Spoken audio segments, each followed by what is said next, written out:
प्रणम्ये परमात्मानं सिद्धं त्रैलोक्यवन्दितम् स्वाभाविक चिदानन्द स्वरूपं निर्मलाप्ययम् शुद्ध जीवादिद्रव्याणां देशकं च जिनेश्वरम् द्रव्यसंग्रहसूत्राणां वृत्तिं वक्षे समासतः जीवमजीवमदव्यम् जिणवरवसहेण जीर्णनेतेष्ठम्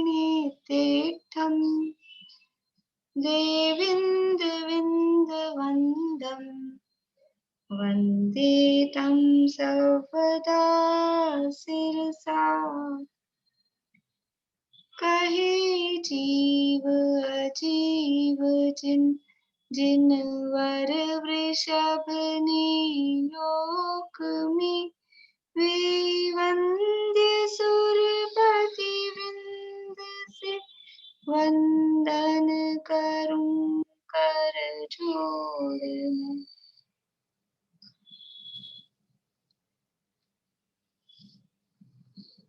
गाथाएं बोलनी है। हाँ जी भारती बोला। मैं 10 तक नहीं याद कर पाई। 6 याद हुई। 6 सुना दूं? ठीक है सुनाइए। नहीं अब कल करूंगी कोशिश, अभी नहीं होगा। आज आगे की गाथाएं अपन नहीं बोल रहे हैं। आज अपने को गाथा का अर्थ भी देखना है। 40 नंबर की गाथा का अर्थ पहले देख लेते हैं। एवरी मंडे अपन एक एक गाथा का अर्थ देख लेंगे ताकि एक हफ्ते में वो याद कर सकें। ठीक है ना। अब वो याद करना आप लोगों की ड्यूटी है। यहाँ बच्चों की जैसे पूरा तो पाठ नहीं करा सकते हैं, फिर भी हम लोग जो पाठ करते हैं तो काफी कुछ याद हो जाती है। वो पाठ करने में शब्द कान में पड़ते हैं ना, तो काफी कुछ याद हो जाती है। देखिए 40 नंबर की गाथा है।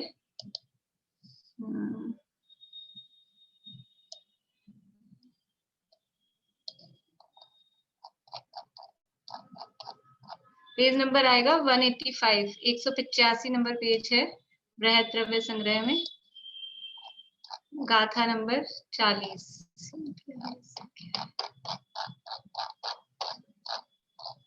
मोक्ष मार्ग का अधिकार है, मोक्ष मार्ग का वर्णन कर रहे हैं। इससे पहले वाली जो 39वीं गाथा थी उसमें व्यवहार मोक्ष मार्ग और निश्चय मोक्ष मार्ग का स्वरूप देखा था कि सम्यक दर्शन ज्ञान और चारित्र इनका 3 रूप भेद रूप कथन किया। भेद रूप कथन किया वो व्यवहार मोक्ष मार्ग था, और इन 3 में जो इनका 3 का अभेद रूप आत्मा का स्वरूप है वो निश्चय मोक्ष मार्ग है।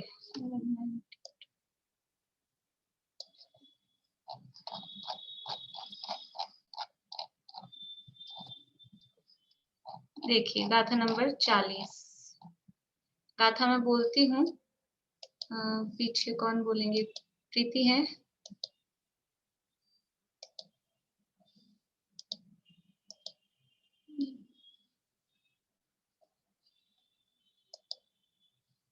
हाँ पूर्णिमा आंटी आप बोलिएगा पीछे। ठीक है, कैसे करें भाई? 40 नंबर की गाथा है, मैं बुलवा रही हूँ, पीछे बोलिएगा। ठीक है। रणतयं न भट्टै ऋणतयं न भट्टै अप्पाणं मुयित्तु अन्नदव्यं हि अप्पाणं मुयित्तु अन्नदव्यमि अप्पाणं मुयित्तु अन्नदव्यं हि अप्पाणं मुयित्तु अन्नदव्यमि तम्हा तत्तियमयु तम्मा तत्तियमयु होदिहु मुखस्य कारणम् आदा होदिहु मुखस्य कारणम् आदा रणतयं न भट्टै ऋणतयं न भट्टै अप्पाणं मुयित्तु अन्नदवियम्मि।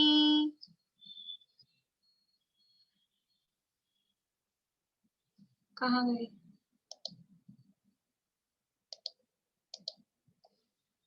पूर्णिमा आंटी लेफ्ट हो गए क्या? चलिए मैं ही बोलती हूँ। रणतयं न वट्टै अप्पाणं मुयित्तु अन्नदवियम्मि तम्मा तत्तियमयु होदिहु मुखस्य कारणम् आदा। निश्चय मोक्ष मार्ग का स्वरूप अब यहाँ विशेष रूप से बता रहे हैं। यानी पहले वाली जो गाथा थी, आंटी आप म्यूट हो गए थे। हाँ, अनम्यूट। कोई बात नहीं, अभी हो गया, कोई बात नहीं। बीच में कॉल आ गया इसलिए नहीं ले पाई मैं। कोई बात नहीं। निश्चय मोक्ष मार्ग का विशेष कथन अब यहाँ पर कर रहे हैं।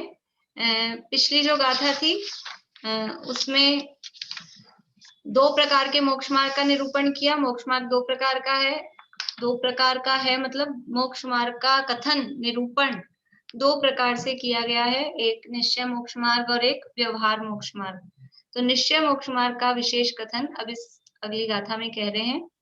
रणतयम, रणतयम यानी रत्नत्रय, न वट्टई, न यानी नहीं, वट्टई यानी वर्तना, वर्तते हैं। संस्कृत इसकी दी है पीछे, संस्कृत में से भी थोड़ा अर्थ सरल हो जाता है। रत्नत्रयम न वर्तते, वर्तते, वट्टई यानी वर्तना, जैसे बोलते हैं ये काल वर्त रहा है, अभी पांचवा काल वर्त रहा है। तो रत्नत्रय न वट्टई, रत्नत्रय नहीं वर्तता। कैसे, कहाँ? अप्पाणम, अप्पाणम यानी अपने को, आत्मा को। मुइत्तु, मुइत्तु अर्थात छोड़कर। देखा अभी आपको शब्दों के अर्थ ख्याल में आते हैं कुछ प्राकृत के? कुछ मुइत्तु, मुइत्तु शब्द का अर्थ ख्याल में आ रहा है? मुइत्तु यानी नहीं, भूल गए सब। मुइत्तु यानी छोड़कर, छोड़ने के अर्थ में है। अन्न दवी अम्मी, ये शब्द है अनद, अनद द नहीं, इधर अन्न है, अन्न, और दवी अम्मी, अन्न यानी अन्य, दवी अम्मी यानी द्रव्यों में। आत्मा को मुइत्तु, अप्पाणम मुइत्तुम, आत्मा को छोड़कर, अन्न दवी अम्मी अन्य द्रव्यों में, रत्नत्रयम, रणत्रयम यानी रत्नत्रय, न वट्टई नहीं वर्तता है, नहीं पाया जाता है, नहीं हो सकता है। आत्मा को छोड़कर अन्य किसी भी द्रव्य में रत्नत्रय नहीं हो सकता है, नहीं होता है, नहीं रहता है। तम्हा, तम्हा का अर्थ होता है इसलिए, तम्हा इसलिए। तत्तीयमय्यो, तत्तीयमय्यो, तत्तीयमय्यू या तत्तीयमय्यो भी है दूसरी बुक्स में। पहले भी पिछली गाथा में भी ये शब्द आया था, यानी इन तीन में। तम्हा यानी इसलिए, इन तीन में, किन तीन में? कि ये रत्नत्रय जो है इन तीन में। होदिहु, होदी यानी है, हु का अर्थ वास्तव में, निश्चय से। मुखस यानी मोक्ष का, कारणम यानी कारण, आदा यानी आत्मा। ये शब्दों के अर्थ हैं। तम्मा यानी इसलिए, तत्तीयमयु यानी तीन मय, होदी यानी है, हु यानी वास्तव में, मुखस यानी मोक्ष का, कारणम कारण, आदा यानी आत्मा। इसलिए इन तीन मय, इन तीन स्वरूप जो आत्मा है वही मोक्ष का कारण है। यानी रत्नत्रय स्वरूप, रत्नत्रय मय जो आत्मा है वही मोक्ष का कारण यानी मुक्ति का मार्ग, यानी कि निश्चय मोक्ष मार्ग है। रत्नत्रय आत्मा को छोड़कर अन्य किसी भी द्रव्यों में नहीं होते हैं, नहीं पाए जाते हैं, नहीं वर्तते हैं। इसलिए इन तीन रत्न यानी इन रत्नत्रयमय जो आत्मा है वो आत्मा ही मुक्ति का कारण अर्थात मोक्ष मार्ग, हु यानी निश्चय से, हु मुखस निश्चय से वही मोक्ष का कारण है। देखिए एक बार अर्थ पढ़ देते हैं यहाँ से। आत्मा के अतिरिक्त अन्य द्रव्य में रत्नत्रय नहीं रहते हैं। आत्मा के अतिरिक्त अन्य द्रव्य में रत्नत्रय नहीं रहते हैं, इस कारण रत्नत्रयमयी आत्मा ही मोक्ष का कारण है। इसलिए रत्नत्रय में जो आत्मा है वही मोक्ष का कारण है, क्योंकि रत्नत्रय और कहीं नहीं पाए जाते, केवल आत्मा में पाए जाते हैं। इसलिए आत्मा ही ये मोक्ष का कारण हो सकता है, क्योंकि मोक्ष है वो इन तीन रूप है, सम्यक दर्शन ज्ञान चारित्र रूप है, और ये तीन ही मोक्ष का मार्ग है। इसलिए इन तीन में आत्मा ही मोक्ष का कारण है। गाथा पढ़ते हैं एक बार फिर से।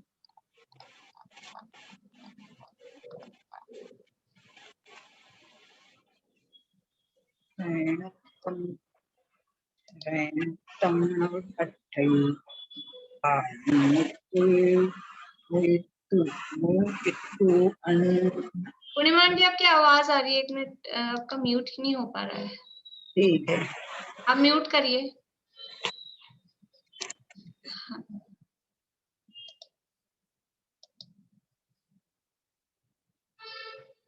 चलो समीक्षा आप बोलना। रणतयं न वट्टै अप्पाणं मोहितु अन्नदवियम्मि तम्हातत्यमयु होदिहु मुखस्य कारणम् आदा। त्रयणतयम्णवटै अप्पाणं मुयित्वर्णदव्यम्मि तम्मातत्यमयु होदिहुमुखस्य कारणम् आदा। वो लंबा नहीं लेना है, होदिहु मुखस्य कारणम् आदा। होदिहुमुखस्य कारणम् आदा। ठीक है, बढ़िया। बोलिए भारती आंटी। ये मैं कह रही थी यहाँ पे मुइत्तु वर्ड का ना, यहाँ संस्कृत में मुक्तवा लिखा है। हाँ तो मुक्त छोड़ कर ना, मुक्तवा का अर्थ यहाँ मुक्तवा लिखा है, लेकिन यहाँ मुक्तवा का अर्थ मोक्ष होना वो वाला मुक्तवा नहीं है, उसको छोड़कर, आत्मा को छोड़कर अर्थ मतलब में उससे मुक्त होकर, उससे मुक्त होकर, रहित के अर्थ में, आत्मा के अलावा उस अर्थ में। संस्कृत में मुइत्तु का मुक्तवा बनता है, लेकिन यहाँ जो भाव है मुइत्तु, वैसे भी मुइत्तु और गाथाओं में भी कहीं है, समयसार वगैरह में भी, मुझे गाथा याद नहीं आ रही, लेकिन वहाँ अर्थ वही है, छोड़कर, उसके अलावा के अर्थ में ऐसा। अभी अपन कल करेंगे फिर सब पाठ, अभी अपन आगे बढ़ते हैं, है ना। आप लोग प्रैक्टिस कर लेना, फिर कल सबसे पाठ करा लेंगे स्टार्टिंग में। अभी अपन आ जाते हैं वापस, अपनी 35वीं गाथा की चर्चा चल रही है, और 35वीं गाथा के अंतर्गत भाव संवर के विशेषों का वर्णन चल रहा है। पेज नंबर 119 पे चलेगा। गाथा का एक बार पाठ कर लेते हैं। 35वीं गाथा है। वद समिधि गुत्तियो धम्मानुपेहा परिसहजोय चारित्तं बहुभेया नायवा भाव संभर विशेषा। व्रत समिति गुप्ति धर्म अनुप्रेक्षा परिचय और अनेक प्रकार का चारित्र, इन सबको भाव संवर के भेद जानना। व्रत समिति गुप्ति की चर्चा हुई और धर्म की चर्चा चल रही है। धर्म किसे कहते हैं कि जो वस्तु का स्वभाव है, आत्मा का स्वभाव है, और जो स्वभाव होता है वही जीव को दुख से निकालकर उत्तम मोक्ष सुख में पहुंचाता है। जीव को दुखों से निकालकर उत्तम मोक्ष सुख में पहुंचाने वाला वो कौन हो सकता है? वो जीव का स्वभाव ही है। वस्तु का स्वभाव है, वस्तु यानी द्रव्य, वो द्रव्य का अपना स्वभाव है, तो और द्रव्यों में तो सुख दुख की बात है नहीं, जीव में ही सुख दुख की बात है। इसलिए जीव का, आत्मा का जो अपना स्वभाव है वो धर्म है, अथवा जो उसको दुख से निकालकर उत्तम मोक्ष सुख में पहुंचा रहा है वो धर्म है। और वो कौन सी चीज है, ऐसा कौन सा स्वभाव है जो दुख से निकालकर उत्तम मोक्ष सुख में पहुंचा रहा है? तो वो है ये रत्नत्रय। रत्नत्रय रूप जो स्वभाव है, रत्नत्रय रूप जो धर्म है, वही जीव को संसार दुखों से निकालकर उत्तम मोक्ष सुख में पहुंचाता है। इसलिए वही वास्तव में धर्म है। और अहिंसा को धर्म कहा, अहिंसा धर्म है, तो अहिंसा क्या है कि मोह राग द्वेष से रहित आत्मा का जो परिणाम है उसी का नाम अहिंसा है। आत्मा में मोह राग द्वेष की उत्पत्ति न हो उसी का नाम अहिंसा है। और उसको दूसरे शब्दों में, हमारे जाने पहचाने शब्दों में कहें तो उसी का नाम वीतरागता है। अहिंसा और वीतरागता में अंतर है क्या? जो अहिंसा है वो वीतरागता है, जो वीतरागता है वो अहिंसा है। तो उसी का दूसरा नाम वीतरागता है। और वीतरागता वही तो धर्म है। राग द्वेष अधर्म है, वीतरागता धर्म है। इसलिए परिभाषाएं 4 तरह से दी हैं। अलग अलग शब्दों की मुख्यता है लेकिन परिभाषाओं में फर्क नहीं है। मैंने 4 परिभाषाएं बता दी आपको। पकड़ में आई आप लोगों को? नीलम भाभी, पकड़ में आई 4 परिभाषाएं? हाँ जी। हाँ कौन कौन? जी। हाँ, एक बात है, वस्तु के स्वभाव को धर्म कहते हैं, और जीव का, आत्मा का जो स्वभाव है उसको धर्म कहते हैं, और वीतरागता धर्म है, और मोहराग द्वेष के जो परिणाम होते हैं उसको भी धर्म कहते हैं, उसको नहीं करने को धर्म कहते हैं। ठीक है, बढ़िया, ठीक है, कुछ पकड़ा। बोलिए रेखा जी, बढ़ जाते हैं।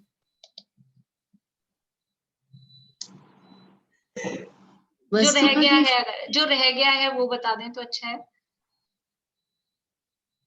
वीतरागता रूप मोह राग द्वेष रहित जो परिणाम है वो धर्म है, और वस्तु का जो स्वभाव है वो धर्म है। जो उत्तम सुख में पहुंचाता है उसे धर्म कहते हैं। ठीक है, चलिए बोलिए प्रमिला जी, और कौन सा रह गया एक? रत्नत्रय रूप धर्म। बढ़िया, रत्नत्रय धर्म है। 4 तरह की धर्म की परिभाषाएं मिलती हैं। वस्तु का स्वभाव धर्म है, जो जीव को संसार दुख से निकालकर उत्तम मोक्ष सुख में पहुंचाए वो धर्म है। रत्नत्रय धर्म है, अहिंसा धर्म है। तो ये 4 तरह से परिभाषाएं दी हैं। धर्म 4 तरह का नहीं है, इन चारों में धर्म का स्वरूप वही है। चारों में कोई अलग बात नहीं है कि ये धर्म कुछ अलग है और ये धर्म कुछ अलग है। चारों को धर्म का स्वरूप वास्तव में एक ही है। तो ऐसे धर्म वास्तव में वो एक ही प्रकार का है, लेकिन यहाँ पर उसको लक्षणों की अपेक्षा से 10 प्रकार का कहा गया है। जीव के स्वभाव की अपेक्षा से अलग अलग यानी विकारों का अभाव हुआ, उस अपेक्षा से विकारों की तरफ से ये जीव के चारित्र गुण के 10 परिणमन बताए गए हैं। उनका नाम यहाँ 10 धर्म दिया गया है। और उन 10 धर्मों में से 8 की चर्चा अपनी हो गई है, 2 बचे हैं, उत्तम आकिंचन्य और उत्तम ब्रह्मचर्य। 10 धर्मों के नाम सबको याद हैं? किसको याद नहीं है? सबको याद है ना बराबर?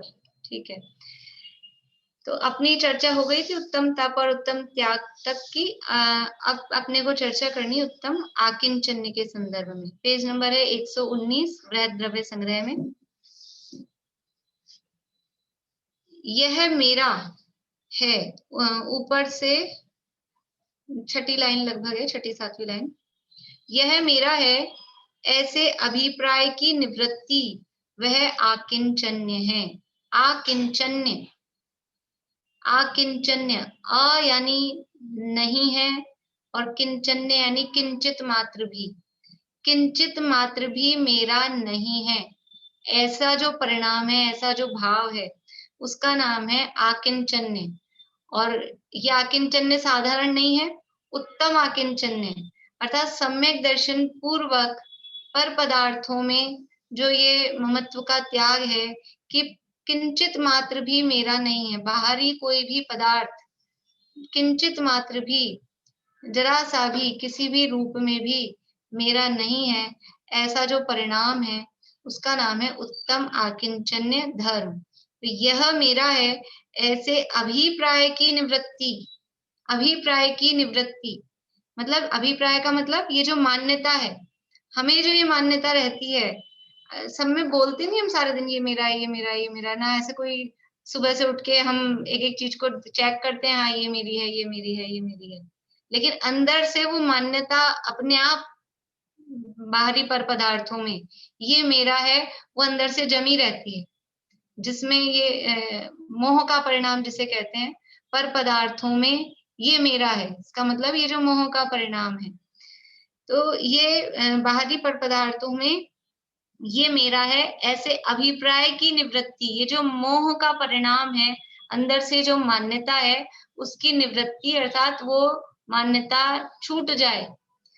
किंचित मात्र भी पर पदार्थ मेरा नहीं है, ऐसी मान्यता आ जाए। अभी तक क्या माना जा रहा है, अभी तक क्या मानते आ रहे हैं, ये मेरा, ये मेरा, ये मेरा, ये मेरा, ये मेरा तो है ना। अंदर से अपना मेरा पने की मान्यता, इसी का नाम मिथ्यात्व है।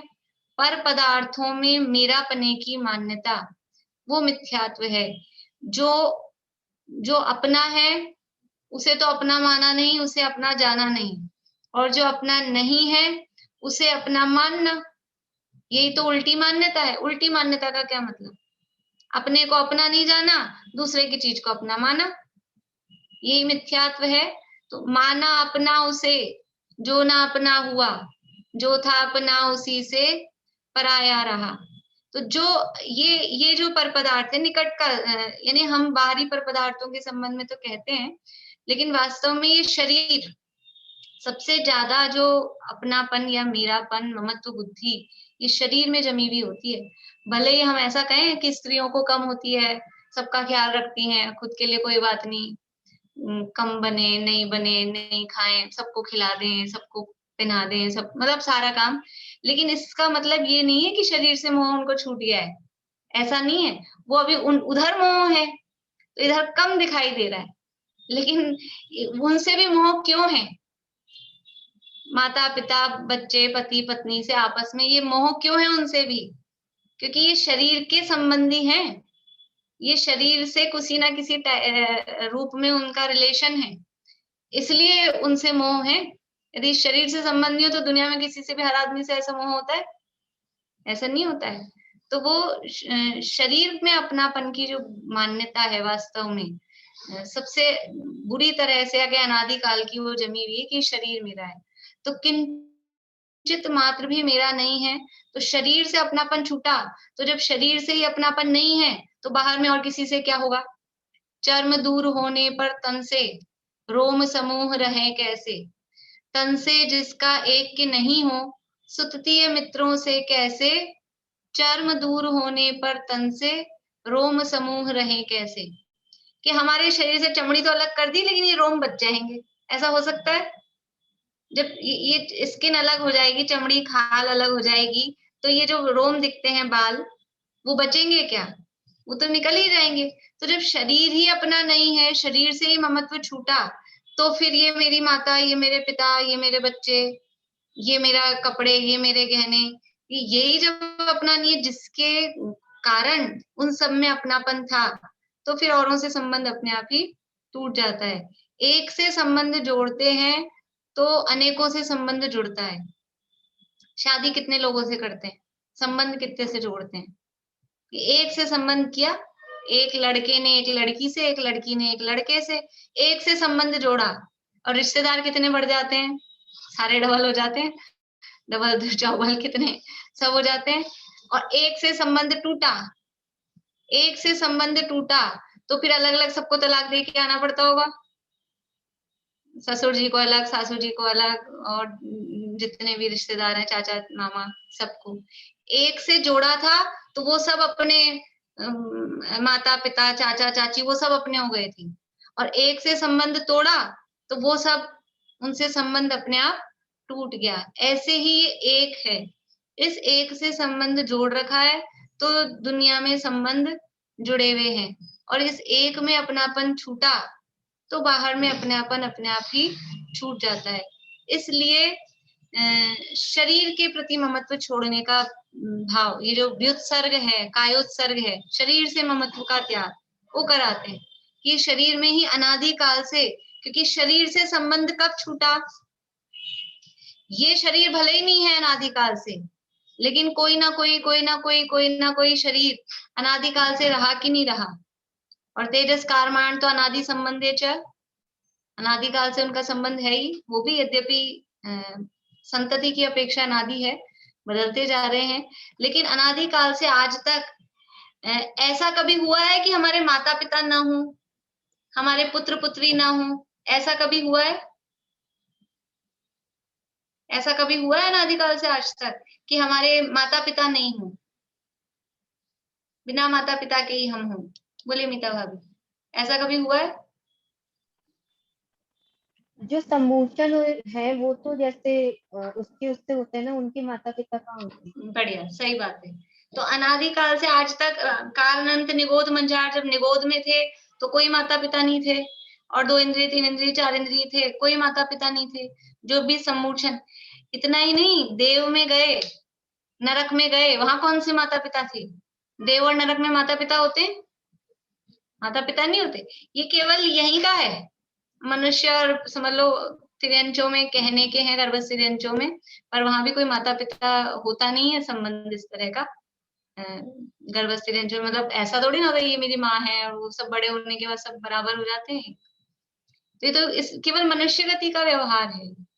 तो माता पिता का संबंध वो अनादिकाल का नहीं है। पति पत्नी अनादिकाल से कोई ऐसे हो कि हम कंटिन्यू पति पत्नी मिलते रहे हों, पर्टिकुलर कोई जीव नहीं, लेकिन कोई ना कोई ऐसा भी नहीं है, क्योंकि वही बात है जो सम्मोचन है अथवा तिर्यंच दशा है, वहां कोई पति पत्नी नहीं होते, नरक में कोई पति पत्नी नहीं होते।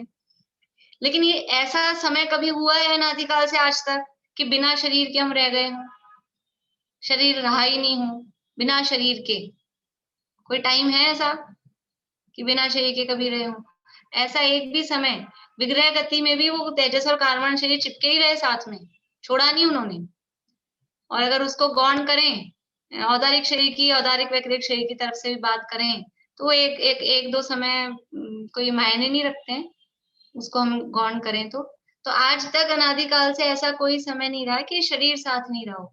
इसलिए शरीर में जो अपनापन है ये बहुत चैठा हुआ है।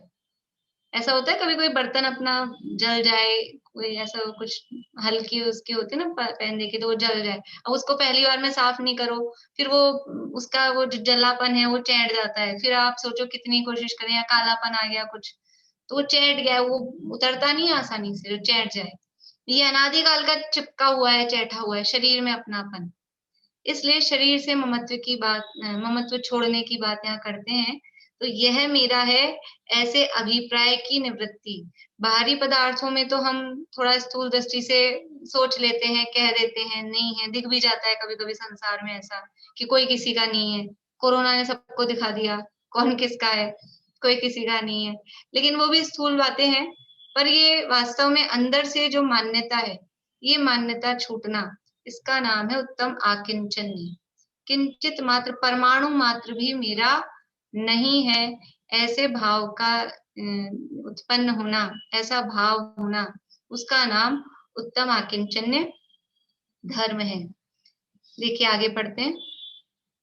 शरीर आदि प्राप्त परिग्रहों में भी संस्कार छोड़कर यह मेरा है, ऐसे अभिप्राय की निवृत्ति को आकिंचन्य कहा जाता है। शरीर आदि ये जो भी परिग्रह में प्राप्त हैं, इन परिग्रहों में संस्कार छोड़कर यह मेरा है, ऐसे अभिप्राय। अनादिकाल का संस्कार चला आ रहा था, जो अभी अपन ने बात की ना, वही बात है। अनादिकाल से ये मेरा है ऐसा संस्कार, एक ये संस्कार का मतलब एक परंपरा, एक क्रम। यद्यपि शरीर वही नहीं है अनादिकाल से, ये अभी 100 साल में लगभग बदल जाएगा। बड़ी लंबी आयु थी, हजारों साल की थी मान लो पहले के कालों में, तो 1000 साल का साथ रहा, कभी 1 पल्ले का, कभी 2 पल्ले का, कभी 3 पल्ले का, कभी 20 सागर का, कभी 22 सागर का, ऐसे ऐसे साथ रहे। 33 सागर का साथ रहा कभी शरीर का? 33 सागर का साथ नहीं रहा? हाँ या ना? हाँ ना? हाँ। कहाँ रहा?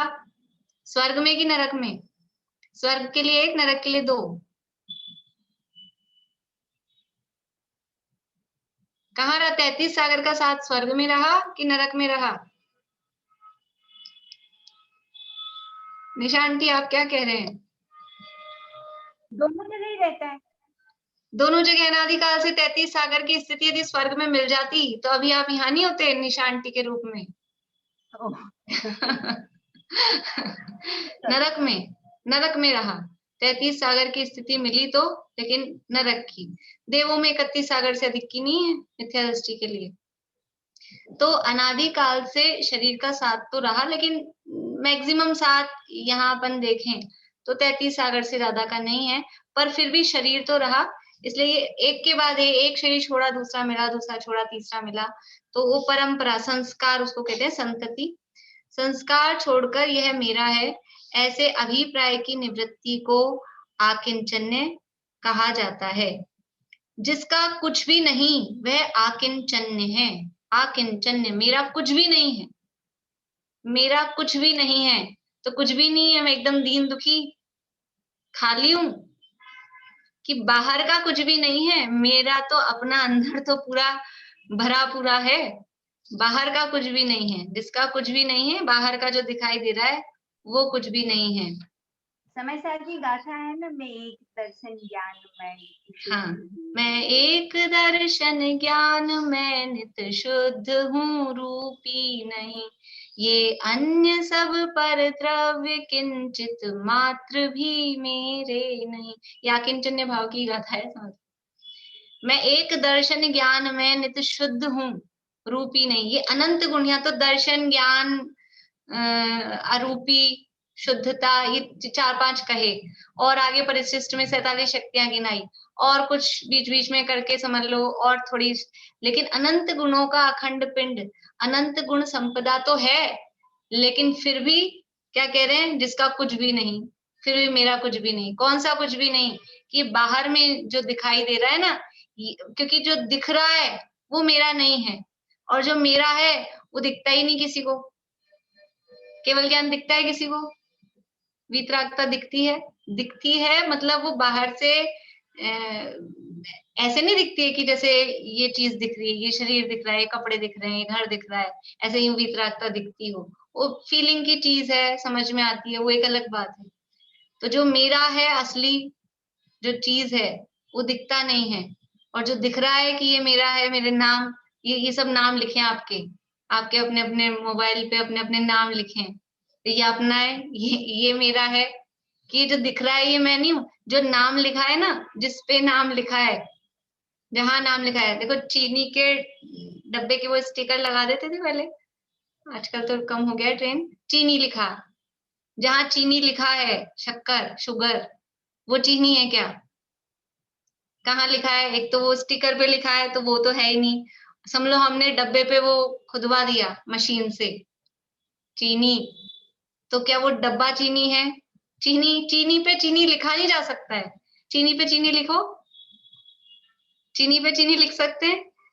जो वस्तु है उस पे वो लिखा नहीं गया है, और जहां लिखा गया है वो वस्तु नहीं है। तो ये जो मेरा है, उस पे मेरा मेरा ऐसा लिखा नहीं दिख रहा है, और जहां हम मेरा मेरा टैग लगा के रखें, वो मेरा कुछ है ही नहीं।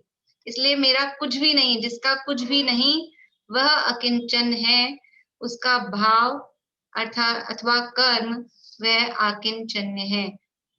आकिंचन्य की बात यहाँ बाहरी पर पदार्थों से, शरीर से ममत्व त्यागने की बात है। लेकिन एक बात जो पीछे कही थी कि निवृत्ति प्रवृत्ति पूर्वक होती है, त्याग वो ग्रहण पूर्वक होता है। तो मेरा कुछ भी नहीं ऐसा सोचकर दीनता आ जाएगी। मेरा कुछ भी नहीं, मैं क्या करूं, मैं तो दीन दुखी दुखियारा, कुछ भी नहीं है, ऐसा नहीं है। पहले अपनी अनंत गुण संपदा बताई जाती है। तो जब ये अनंत गुण संपदा मेरी है, तो ये बाहर के कचरे मेरे कैसे हो सकते हैं? अपने पास रत्नों के खजाने पड़े हों, असली सारी ज्वेलरी हमारे पास रियल है, सोना चांदी हीरा जवाहरात सब रियल है, तो फिर ये 2-2 हजार के मिलते हैं बाजार में, बेंटेक्स के मिलते हैं, ये कचरा है, वो मेरा कुछ भी नहीं। तो जब हमारे पास अपने रियल रत्न है, रत्नत्रय हैं, और ऐसे 1 2 3 नहीं, 3 तो कहे हैं, अनंत गुण रत्न, अनंत गुण संपदा जिसके पास में है, तो ये बाहर के कचरे मेरे कुछ भी नहीं है। जिसका कुछ भी नहीं वह आकिंचन्य है, उसका भाव अथवा कर्म वह आकिंचन्य धर्म कहलाता है। आकिंचन्य में बाहर से दृष्टि हटाई जा रही है। अभी इसमें मेरी अनंत गुण संपदा, ये बात साथ में आती है, लेकिन आकिंचन्य में एक पहलू दिखाया है केवल कि जिसका कुछ भी नहीं, बाहरी पर पदार्थ मेरा कुछ भी नहीं। और ये जो दूसरी वाली बात है कि अनंत गुण संपदा मेरी है, वो करेंगे ब्रह्मचर्य में। वास्तव में ये दोनों एक सिक्के के दो पहलू हैं। एक तरफ से देखेंगे, एक सिक्का होता है लेकिन उसके फेस दो हैं, उसके पहलू दो हैं, एक हेड्स है एक टेल्स है, वो दो अलग अलग नहीं है, एक ही के दो साइड्स हैं। ऐसे ही आकिंचन्य और ब्रह्मचर्य ये एक ही भाव के दो साइड्स हैं। आकिंचन्य में पर पदार्थों से दृष्टि हटाई, पर मेरा कुछ भी नहीं है, और ब्रह्मचर्य में वो अपना ब्रह्म स्वरूप आत्मा अनंत गुणमयी, उसमें दृष्टि करनी, इधर से निवृत्ति और इधर प्रवृत्ति, ऐसा आकिंचन्य और ब्रह्मचर्य। तो दोनों का कथन भी वास्तव में एक साथ ही होता है, एक अकेले का कथन भी होता ही नहीं। भले हम कर रहे हैं इतनी देर से आकिंचन्य की बात, लेकिन वो ब्रह्मचर्य की चर्चा नाम नहीं लिया, लेकिन वो साथ में होती ही है। बोलिए मीता। अब ये ब्रह्मचर्य तो ये स्व अस्थि से है और ये नास्ति से, पर की नास्ति से हो गया। हाँ, ऐसे कोई ब्रह्मचर्य का कथन वो पॉजिटिव है, अस्थि से है, और आकिंचन्य का कथन वो नास्ति से, ये नहीं है, ऐसा नास्ति वाला कथन आ रहा है। और ब्रह्मचर्य में कहेंगे ये है, अस्थि वाला कथन आएगा। देखिए, तुम ब्रह्मचर्य भी पढ़ते हैं साथ में। जिसका अनुभव किया हो उस स्त्री का स्मरण, उसकी बातें सुनना, जिस पर स्त्री बैठी हो उस शैया आसन आदि के त्याग से ब्रह्मचर्य होता है। मेरे द्वारा भोगी गई स्त्री कला और गुणों में विशारद थी, ऐसा स्मरण करना, उसकी बातों को सुनना, प्रति समय के सुगंधी द्रव्यों की सुवास, स्त्री के संबंध युक्त शैया आसन आदि के त्याग से परिपूर्ण ब्रह्मचर्य होता है। ये सब बाहरी बातें बताई हैं, यानी जितने भी जो भी धर्म हैं या और भी जो भी चर्चाएं हैं, वो दो दो पक्ष उनके रहते हैं, निश्चय स्वरूप और व्यवहार स्वरूप। तभी बाहर की बात बताई है। अब कह रहे हैं अथवा स्वतंत्रता की प्राप्ति के लिए गुरु स्वरूप ब्रह्म में चर्या करना ब्रह्मचर्य है। ब्रह्म में चर्या, चर्या मतलब उसमें लीनता, रमणता, आचरण करना, उस रूप को कहलाता है चर्या। चारित्र की पर्याय का नाम चर्या। जैसे कि श्रद्धा की दर्शन होती है, ज्ञान की ज्ञान रूप होती है, ऐसे चारित्र आचरण की पर्याय चर्या रूप, उसमें परिणति, आचरण, चारित्र करने रूप, चारित्र मतलब वो चर्या रूप, उसकी पर्याय होती है। तो किसमें हम चर्या करें, प्रवृत्ति करें कि ब्रह्म स्वरूप, और यहाँ का है गुरु स्वरूप ब्रह्म, मतलब जो आत्मा है, आत्मा ही आत्मा का गुरु है, ऐसा कहा जाता है। तो गुरु स्वरूप ब्रह्म शब्द कहा है। ब्रह्म का अर्थ होता है आत्मा, ब्रह्म मतलब आत्मा। ब्राह्मण किसे कहते हैं? ब्राह्मण, कि जो वास्तव में आत्मा को जाने, जिसे आत्मा की खबर है, उसका नाम ब्राह्मण होता है। इसकी कहानी आती है, भरत चक्रवर्ती ने ब्राह्मण चक्र वर्ग की स्थापना की थी। 3 ही थे पहले, क्षत्रिय, वैश्य और शूद्र। तो भरत चक्रवर्ती, जो भरत जी थे, उन्होंने कोई आयोजन किया और बीच में थी घास, सबको आना था, सभी प्रजाजनों को, और एक तो रोड थी और एक घास वाला मार्ग था। तो जो लोग घास वाले मार्ग पर नहीं चल के आए, रोड से चल के आए, यानी जिनको जीवों की रक्षा की, हिंसा की जिनको पहचान थी, खबर थी, और वो रोड से चल के आए, घास पे पैर रख के नहीं आए, तो उन लोगों को, उन व्यक्तियों को उन्होंने ब्राह्मण, कि ये आत्मा का ध्यान रखने वाले हैं, इनको आत्मा की खबर है, ऐसा उन्होंने ब्रह्म की जिसको खबर है, ब्राह्मण शब्द उनको नाम दिया था। तो ब्रह्म स्वरूप आत्मा की जिसको खबर है वो ब्राह्मण है। और उस ब्रह्म स्वरूप आत्मा में चर्या करना, यानी लीनता करना, यानी उसमें रमणता करना, उसमें मग्न रहना, उसका नाम उत्तम ब्रह्मचर्य धर्म है। अब जो आत्मा में रमणता कर रहा है, आत्मा में लीनता कर रहा है, उसको बाहर के विषयों में लीनता होगी क्या? एक नियम हमने पढ़ा, छद्मस्त का उपयोग एक समय में एक ही जगह लगता है, एक समय में एक ही जगह काम करता है। तो जो आत्मा में लीन हो रखा है, आत्मा का भोग कर रहा है, उसको बाहर में रसगुल्ले का, गुलाब जामुन का, या ठंडी गर्म हवा का, या सुगंध दुर्गंध का, या लाल पीले नीले अच्छे सुंदर सीन सिनेरियों का, या कोई कर्णप्रिय मधुर शब्दों का, उसमें कोई लीनता होगी ही नहीं। जो अपने जिसको एक ही तरफ दिमाग लगता है, जिसका ध्यान जिस जगह है, बच्चों का ध्यान वो कार्टून देखने में लगा रहता है, डोरेमोन चल रहा है या जो भी कुछ कार्टून आते हैं वो चल रहा है, तो मुंह में घिया की सब्जी जा रही है कि भिंडी की सब्जी जा रही है, कुछ पता नहीं चलता, सब अंदर चल जाता है, क्योंकि ध्यान कहाँ है उनका, ये ध्यान वो एक ही तरफ है। ध्यान उपयोग एक तरफ लगता है, तो जिसका उपयोग आत्मा में है, फिर बाहर में ये गर्म हवा आ रही है कि ठंडी हवा आ रही है कि बाहर में क्या है, तो बाहर के पंचेंद्रिय विषयों में उसका उपयोग नहीं लगता है। यहाँ ब्रह्मचर्य में स्पर्शन इंद्रिय की मुख्यता से कथन होता है। स्त्री ब्रह्मचर्य का अर्थ स्त्री संसर्ग का त्याग, इस रूप में कथन मुख्य रूप से होता है, लेकिन वास्तव में स्पर्शन इंद्रिय के विषयों का त्याग कहा। देखिए इसमें धर्म के 10 लक्षण में काफी डिटेल में दिए हैं ये बातें। ब्रह्मचर्य में स्पर्शन इंद्रिय के विषय का त्याग दिया, तो स्पर्शन इंद्रिय का विषय भी कितने प्रकार के हैं? स्पर्शन इंद्रिय के विषय कितने प्रकार के हैं? बोलिए सरोज भाभी। स्पर्शन इंद्रिय के विषय बढ़िया है, कई लोग उंगलियां दिखा रहे हैं। 8 प्रकार के हैं। बढ़िया, 8 प्रकार के स्पर्शन इंद्रिय के विषय हैं। तो यहाँ ब्रह्मचर्य के संदर्भ में मुख्य रूप से एकमात्र स्त्री पुरुष का जो संपर्क है वो उसको मुख्य किया जाता है, लेकिन हल्का भारी लगना कि रूखा चिकना लगना कि ठंडा गर्म लगना कि कठोर नरम लगना, ये सब स्पर्शन इंद्रिय के विषय हैं। सर्दी में रजाई ओढ़ के सोना और गर्मी में एसी चला के बैठना, ये स्पर्शन इंद्रिय का विषय है। कोमल स्थान पर यानी प्लेन जगह पे बैठना, खुरदुरी जगह पे नहीं बैठना, ये स्पर्शन इंद्रिय का विषय है। हम कौन सी, कोई बेडशीट भी ऐसी होती है ना, अगर एम्ब्रॉयडरी होती है वो कुछ ऐसी, तो वो चुभती है, तो वो पसंद नहीं करते, वो नहीं बिछाएंगे कि वो चुभती है। तो ये क्या है? ये स्पर्शन इंद्रिय का विषय है।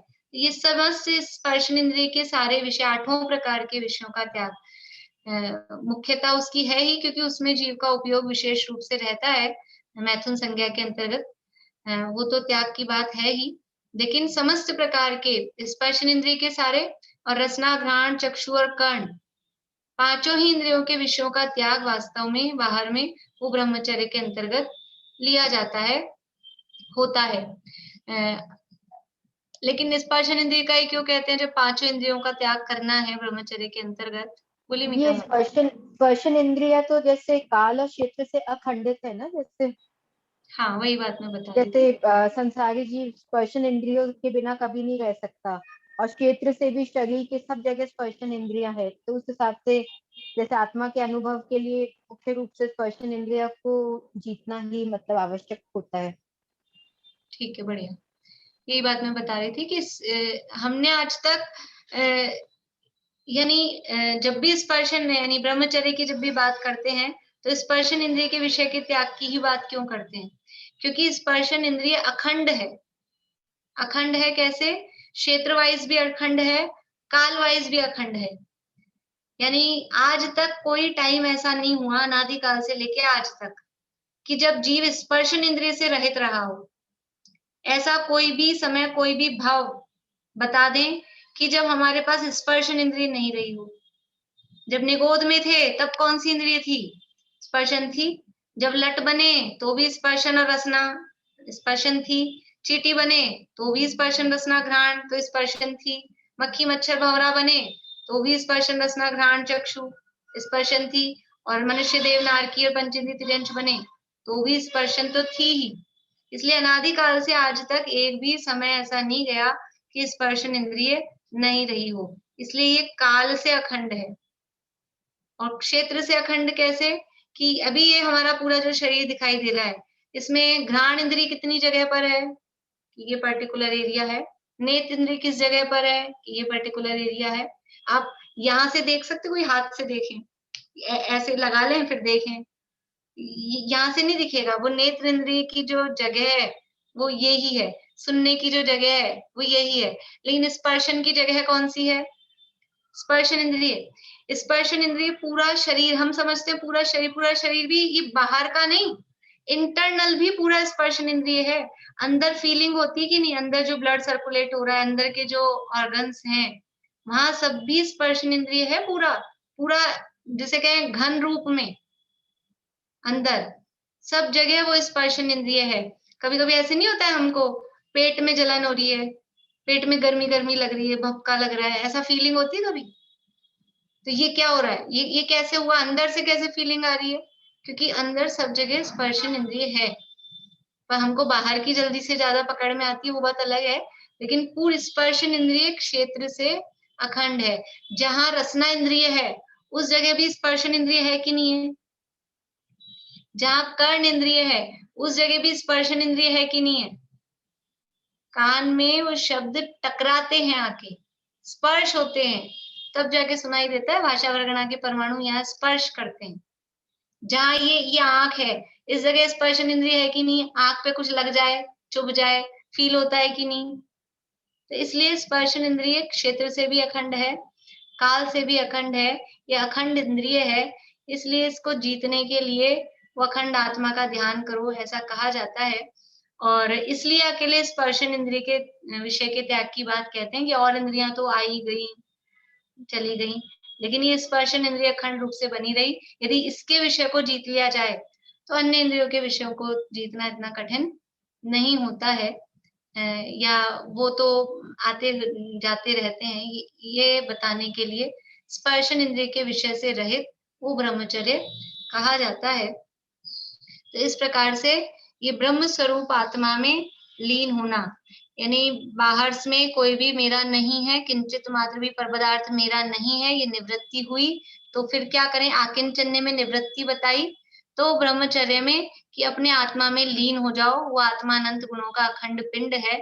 ऐसे ब्रह्म स्वरूप आत्मा में लीनता की बात ब्रह्मचर्य के अंतर्गत की गई है। बोलिए आंटी। स्पर्शन इंद्रिय को हम द्रव्य, क्षेत्र, काल, भाव चारों से ही अखंड कह सकते हैं। तो भाव से कैसे? भाव से अखंडता के लिए कि जो स्पर्शन इंद्रिय के विषय का जो परिणाम है वो भी निरंतर, आप और इंद्रियों के विषयों को हम रोक सकते हैं, कान बंद कर लें, आंख बंद कर लें, मुंह में कुछ नहीं खाएं, ऐसा हम कर सकते हैं, नाक बंद कर लें। लेकिन आप स्पर्शन के लिए कुछ कर सकते हो कि ठंडी हवा में नहीं लगे। बारिश आई थी, ठंडी हवा चल रही है, तो हमको ना छुए, मतलब हम उसको रोक सकते हैं क्या? रजाई ओढ़ लेंगे, तो रजाई ओढ़ लेंगे तो गर्मी का फीलिंग आएगी, वो स्पर्शन से रहित नहीं हो सकता है, कुछ ना कुछ वो उसका अनुभव वो आएगा ही। तो भाव से भी वो अखंड है, उसको रोका नहीं जा सकता है। बोलिए ज्योति जी। यदि ये सब सुन के ऐसे लग रहा तो इंद्रिय विजय वो आकिंचन हो गया क्या? इंद्रिय विजय करना। हाँ, तो ये मुनिराज की मुख्यता से, ये जो 10 धर्म हैं वो मुख्य रूप से मुनिराजों के ही प्रकट होते हैं पूर्ण रूप में। तो और पाटली 2 कषाय चौकड़ी के अभाव पूर्वक, पंचम गुण स्थान में 1 कषाय चौकड़ी के अभाव पूर्वक, चौथे गुण स्थान वो पाटली। चलिए, अभी अपना समय हो गया है, और थोड़ी बहुत चर्चा कल कर लेंगे अगर कुछ बाकी रहेगी तो इस संबंध में। अभी यहीं पूरा करते हैं। जय श्री।